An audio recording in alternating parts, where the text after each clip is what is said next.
ನಮಸ್ಕಾರ ಎಲ್ಲರಿಗೂ. Welcome to day 7 of Learn Spoken Kannada. Today we are going to learn the question word what, which is ಏನು in Kannada. Now let us see some simple and useful sentences using this question word. Let's get started. What is your name? ನಿನ್ನ ಹೆಸರು ಏನು? What is your father's name?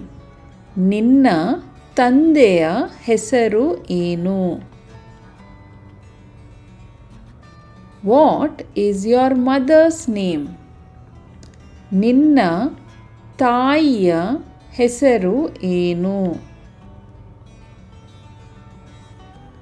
What is this? ಇದು ಏನು? What is that? ಅದು ಏನು? What are you doing? ನೀನು ಏನು ಮಾಡುತ್ತಿದ್ದೀಯಾ? What do you want? ನಿಮಗೆ ಏನು ಬೇಕು?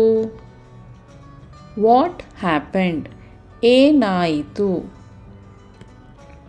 What is his name? ಅವನ ಹೆಸರು ಏನು? What is her name? ಅವಳ ಹೆಸರು ಏನು? That's all for today's lesson.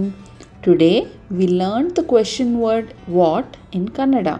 Practice these sentences and use them in your daily conversations. If you enjoyed this lesson, please like, share and subscribe. ಧನ್ಯವಾದಗಳು.